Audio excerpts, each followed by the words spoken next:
بسم اللہ الرحمن الرحیم۔ السلام علیکم ورحمۃ اللہ وبرکاتہ۔ آج کا ہمارا ٹاپک جو ہے توحید کے حوالے سے ہے۔ پہلے ہم نے توحید کے متعلق حضرت عیسیٰ علیہ السلام سے قبل کے جو فلاسفرز تھے ان کی کوٹیشنز آپ کے سامنے رکھی تھی کہ وہ بھی ونیس آف گاڈ کے اندر بلیو رکھتے تھے۔ ان کا عقیدہ بھی یہی تھا کہ اس پوری کائنات کو ایک ہستی چلا رہی ہے، ایک ہی خدا ہے، ایک ہی مالک ہے، ایک ہی رازق ہے۔ ٹھیک ہے، اس کے بعد اب ہم آگے بڑھتے ہیں۔ توحید کی جو کائنڈس ہیں، oneness of Allah, oneness of God کی جو کائنڈس ہیں، جو اس کی اقسام ہیں، آج کے ٹاپک کے اندر، آج کے اس لیکچر کے اندر ہم اس پر بات کریں گے۔ تو ونیس آف گاڈ کی جو کائنڈس ہیں وہ 3 قسم ہیں۔ یعنی سب سے پہلی قسم یہ ہے کہ توحید ربوبیت۔ توحید ربوبیت کا مقصد یہ ہے کہ اللہ تبارک و تعالی خالق، مالک، رازق ایک اللہ کی ذات، لارڈ آف ورلڈ، پوری دنیا کا جو رب ہے وہ ایک اللہ تبارک و تعالی کی ذات ہے۔ اس کے علاوہ اس پوری کائنات کا کوئی خدا نہیں۔ اس کو کہا جاتا ہے توحید ربوبیت۔ دوسری قسم اس کی ہے توحید الوہیت۔ توحید الوہیت کا مطلب یہ ہے کہ دیر از نو گاڈ بٹ اللہ، یعنی اللہ تبارک و تعالیٰ کے علاوہ اس پوری کائنات کے اندر ورشپ کے لائق، عبادت کے لائق، بندگی کے لائق، پرستش کے لائق اگر کوئی موجود ہے تو وہ صرف اور صرف اللہ تبارک و تعالیٰ کی ذات ہے۔ اس کو توحید الوہیت کہتے ہیں۔ ہم اور آپ جو کلمہ پڑھتے ہیں اس کے اندر اسی توحید الوہیت کا اقرار ہے، اسی توحید الوہیت کا بیان ہے۔ ہم کلمہ پڑھتے ہیں کہ لا الہ الا اللہ، there is no God but اللہ، یعنی اللہ تبارک و تعالی ہی عبادت کے لائق ہیں۔ اللہ کے علاوہ کوئی اور عبادت کے لائق نہیں ہے۔ کسی اور کی عبادت نہیں کی جا سکتی، کسی اور کی ورشپ نہیں کی جا سکتی۔ اس کو ہم کہتے ہیں توحید الوہیت۔ اس کے بعد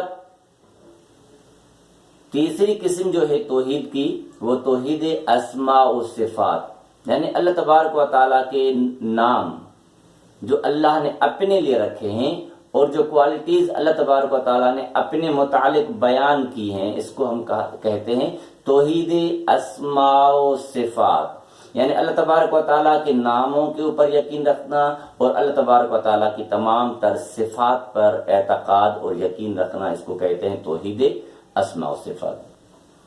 اب ہم بات کریں گے سب سے پہلے توحید ربوبیت کی، جس کا بیان، جس کا ذکر میں نے شروع لیکچر کے اندر کیا کہ اللہ تبارک و تعالیٰ پوری کائنات کا خالق، مالک، رازق ایک ہے، اس کے علاوہ کوئی خدا نہیں ہے۔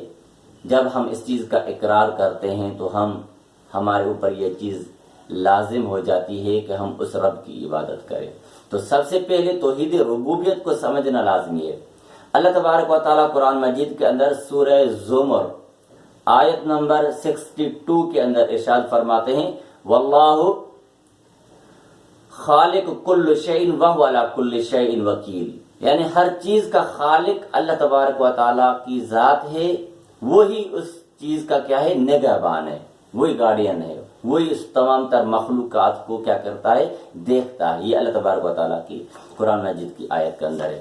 اس کے علاوہ اللہ تبارک و تعالیٰ نے ایک اور قرآن مجید کی آیت کے اندر ارشاد فرمایا سورہ صافات آیت نمبر 96 کے اندر واللہ خلقکم وما تعملون، یعنی اللہ تبارک و تعالیٰ کی ذات نے تمہیں پیدا کیا ہے۔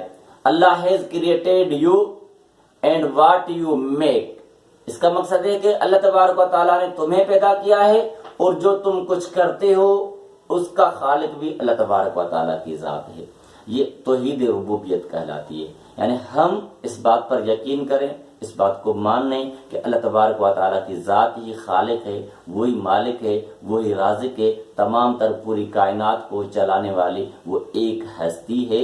یہ جو کائنات ہمارے سامنے موجود ہے وہ بگ بینگ تھیوری کے اعتبار سے وجود میں نہیں آئی ہے، مگر اس کو ایک خالق، ایک مالک، ایک رازق نے پلاننگ کے تحت کریٹ کیا ہے۔ اس کریچر کا کریٹر موجود ہے جس نے اس کو کیا کیا ہے، پیدا کیا ہے۔ اس کو ہم کہتے ہیں توحید ربوبیت۔ نبی کریم صلی اللہ علیہ وآلہ وسلم کے پیریڈ کے جو لوگ تھے، نبی کریم صلی اللہ علیہ وسلم کے زمانے کے جو لوگ تھے، وہ بھی توحید ربوبیت کا اقرار کرتے تھے، مانتے تھے۔ اس کا ثبوت قرآن مجید کے اندر موجود ہے۔ اگر ہم قرآن مجید کا مطالعہ کرتے ہیں، قرآن مجید کا آیت نمبر 87 سورہ زخرف کے اندر اللہ تبارک و تعالیٰ ارشاد فرماتے ہیں وَلَئِن سَأَلْتَهُمْ مَنْ خَلَقَهُمْ لَيَقُولُنَّ اللَّهُ۔ اس کا اردو ٹرانسلیٹ یہ ہے وَلَئِن سَأَلْتَهُمْ، اگر آپ ان سے سوال کریں، پوچھیں من خلقہم، انہیں کس نے پیدا کیا ہے، تو لَيَقُولُنَّ اللَّهُ، وہ اس بات کا اقرار کریں گے کہ انہیں اللہ نے پیدا کیا ہے۔ یہ مکی سورہ ہے۔ اس مکی سورہ کے اندر اللہ تبارک و تعالیٰ نے مکے کے مشرکین کا ذکر کیا ہے، اور اس کا ٹرانسلیٹ یہ ہوگا if you ask them who created them they will surely say Allah۔ اس کا مقصد یہ ہے کہ نبی کریم صلی اللہ علیہ وآلہ وسلم کے دور کے جو لوگ تھے وہ اس بات کا یقین رکھتے تھے، اور اس بات کو ایک اور آیت کے اندر اللہ تبارک و تعالیٰ نے قرآن مجید کے اندر ذکر فرمایا ہے وَلَئِن سَأَلْتَهُمْ من نزل من السماء ماء، اگر آپ ان سے سوال کریں کہ آسمان سے پانی کون برساتا ہے، تو لَيَقُولُنَّ اللَّهُ، تو وہ ضرور کہیں گے کہ اللہ تبارک و تعالیٰ کی ذات ہی ہے جو آسمان سے پانی برساتی ہے، اللہ تبارک و تعالیٰ کی ذات ہی ہے جس نے ہمیں پیدا کیا ہے، اللہ تبارک و تعالیٰ کی ذات ہی ہے جس نے زمین اور آسمان کو کریٹ کیا ہے، وہی کریٹر ہے اصل میں۔ اور اس کے علاوہ ایک اور سورت کے اندر سورہ عنکبوت، اس کے اندر اللہ تبارک و تعالیٰ نے نبی کریم صلی اللہ علیہ وآلہ وسلم کے دور کے جو لوگ تھے، جو مشرکین تھے، جنہوں نے 360 آئیڈیل یعنی بت بنائے تھے، ان کی وہ کیا کرتے تھے، ورشپ کرتے تھے، ان کا نظریہ، ان کی سوچ بیان کی قرآن مجید کے اندر سورہ عنکبوت آیت نمبر 65 کے اندر اللہ تبارک و تعالیٰ فرماتے فَإِذَا رَكِبُوا فِي الْفُلْكِ، جب وہ کشتیوں میں سوار ہوتے ہیں، کشتیوں میں سوار ہو کر کے ایک جگہ سے دوسری جگہ جاتے ہیں، اور ان سمندروں کے اندر انہیں کوئی طوفان گھیر لیتا ہے، فَإِذَا رَكِبُوا فِي الْفُلْكِ دَعُوا اللَّهَ مُخْلِصِينَ، تو اس صورت میں وہ اللہ تبارک و تعالیٰ کی ذات کو پکارتے ہیں۔ یعنی مشکل میں جب پڑھتے ہیں، نبی صلی اللہ علیہ وسلم کے دور کے جو لوگ تھے جب مشکل میں پڑھتے تھے فَدُعُوا اللَّهَ مُخْلِصِينَ، وہ پیورلی اللہ تبارک و تعالیٰ کی ذات کو پکارتے تھے۔ جب اللہ تبارک و تعالیٰ کی ذات انہیں اس مصیبت سے، انہیں اس سونامی سے، انہیں اس عذاب سے، انہیں ان طوفانوں سے، سمندر کے ہلاکتوں سے صحیح سالم بچا کر کے خشکی زمین پر لاتے تھے، تو وہ کیا کرتے تھے فَلَمَّا نَجَّاهُمْ إِلَى الْبَرِّ، جب اللہ تبارک و تعالیٰ انہیں سیو کر کے محفوظ کر کے زمین پر لاتے تھے تو کیا کرتے تھے فَإِذَا نَجَّاهُمْ إِلَى الْبَرِّ إِذَا هُمْ يُشْرِكُونَ، تو تب وہ اللہ تبارک و تعالیٰ کی ذات کے ساتھ شریک ٹھہراتے تھے کہ ہمیں اللہ نے نہیں، کس لات نے، منات نے، حبل نے، انہوں نے بچایا ہے۔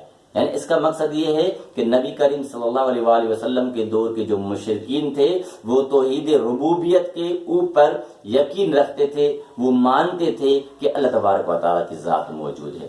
اور ہم اور آپ جب پڑھتے ہیں حضرت آدم علیہ السلام کے تقریباً 1000 سال کے بعد بت پرستی کا وجود آتا ہے، بت پرستی شروع ہوتی ہے۔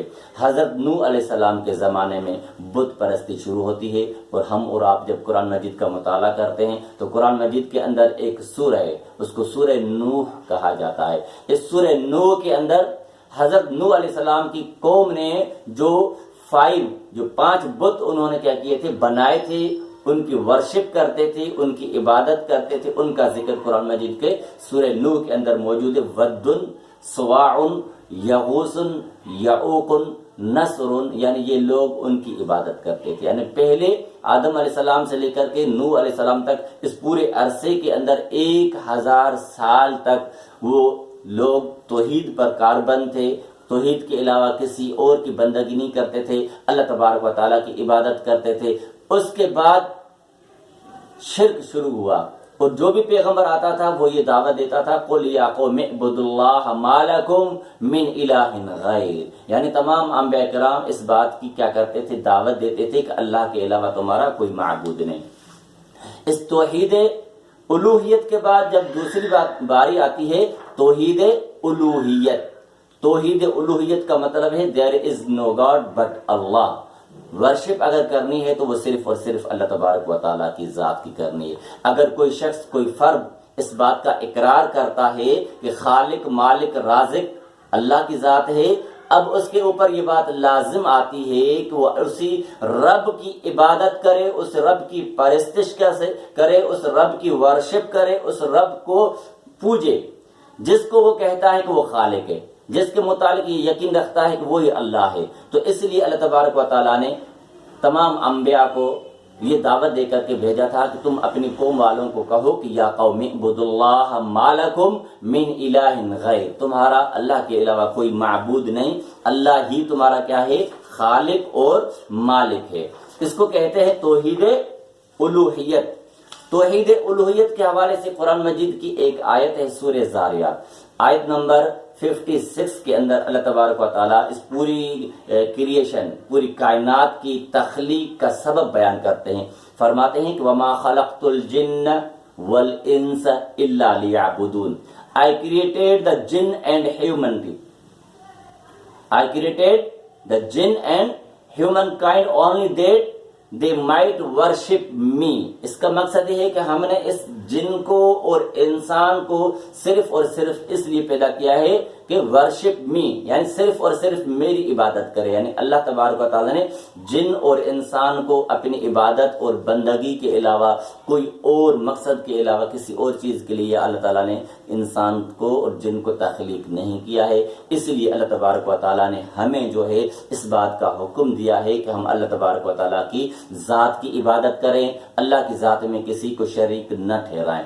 ہم اور آپ اس پوری دنیا کے اندر جتنے بھی لوگ رہتے ہیں، بستے ہیں، جب وہ قرآن مجید پڑھتے ہیں، جب وہ نماز پڑھتے ہیں تو ان کے سامنے قرآن مجید کی ایک صورت ضرور آتی ہے. اس کے اندر ہے کہ ایاک نعبد و ایاک نستعین، یعنی ہم اللہ تبارک و تعالیٰ کی ذات کی ہی عبادت کرتے ہیں، اسی کی ورشپ کرتے ہیں اور اسی سے ہیلپ کیا کرتے ہیں، مانگتے ہیں، اسی سے مدد مانگتے ہیں. یعنی اللہ تبارک و تعالیٰ کے حوالے سے یہ قرآن مجید کے اندر ہم اقرار کر رہے ہوتے ہیں. جب ہم نماز سے نکلتے ہیں تو ہم اور آپ کو پتا ہے کہ ہم اللہ تبارک و تعالیٰ کی ذات کو چھوڑ کر کے دوسروں سے مدد مانگنا شروع کر دیتے ہیں، دوسروں سے امیدیں وابستہ کرتے ہیں، دوسروں کے اوپر توکل کرتے ہیں، دوسروں کے اوپر بھروسہ کرتے ہیں. مگر نماز میں اللہ کے حضور کھڑے ہوتے ہوئے ہم اس بات کا اقرار کرتے ہیں ایاک نعبد و ایاک نستعین، یعنی اے پروردگار تو ہی خالق ہے، تو ہی مالک ہے، تمہارے علاوہ کوئی خالق مالک نہیں ہے. اس کو کہا جاتا ہے توحید الوہیت. توحید الوہیت کا مقصد واضح ہو گیا کہ اللہ تبارک و تعالیٰ کی ذات ہی عبادت کے لائق ہے. اب آتے ہیں عبادت کے جو کائنڈ ہیں، جو قسمیں ہیں، ان کے متعلق تھوڑا ڈسکس کرتے ہیں، گفتگو کرتے ہیں. عبادت کی 4 اقسام ہیں، 4 قسمیں ہیں عبادت کی. سب سے پہلی قسم ہے قولی عبادت. قولی عبادت سے پہلے بھی ایک عبادت شروع ہوتی ہے، اس کو کہتے ہیں قلبی عبادت. یعنی سب سے پہلے انسان اپنے دل کے اندر اللہ تبارک و تعالیٰ کی ذات کا ایمان رکھے کہ اللہ تبارک و تعالیٰ کی ذات ہی خالق مالک ہے. یعنی دل کے اندر اللہ کا اعتقاد ہو، اللہ کا یقین ہو، اللہ کے اوپر بلیو ہو، اللہ کے علاوہ کسی اور کا اس دل کے اندر مقام نہ ہو. اس کو کہتے ہیں عبادت قلبی.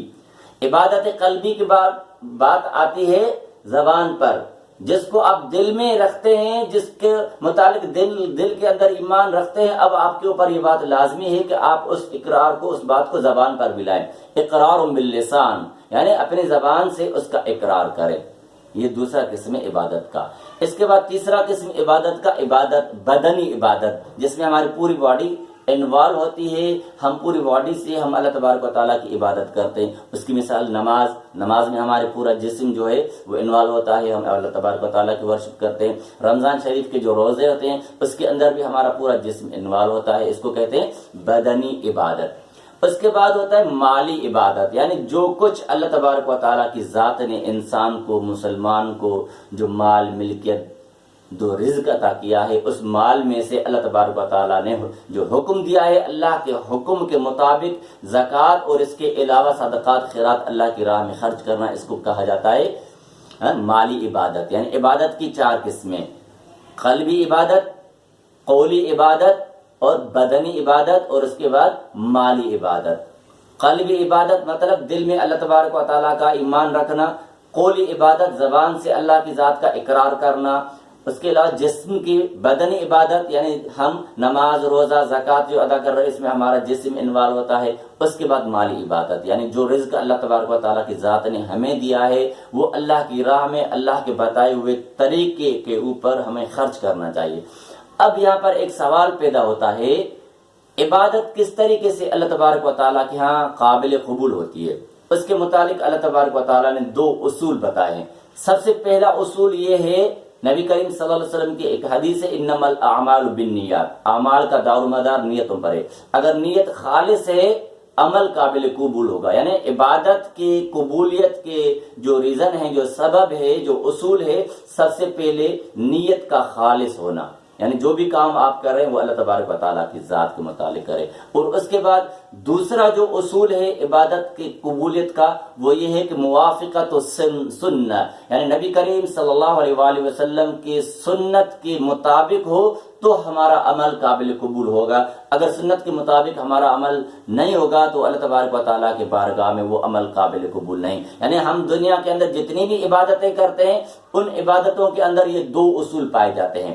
اگر یہ 2 اصول موجود رہیں گے تو ہماری عبادت قابل قبول. اگر یہ 2 اصول نہیں ہوں گے، چاہے کتنی بڑی عبادت کیوں نہ ہو، اللہ تبارک و تعالیٰ کی بارگاہ میں وہ عبادت قابل قبول نہیں. نیت کا خالص ہونا لازمی نہیں ہے، نیت کے خالص ہونے سے عبادت قبول نہیں ہوتی، مگر سنت کے مطابق بھی ہو تو عبادت قابل قبول ہوتی ہے. اس کا چھوٹا سا مثال ایگزامپل میں آپ کو دیتا ہوں، اس کے بعد اپنی بات کو ختم کرتے ہیں.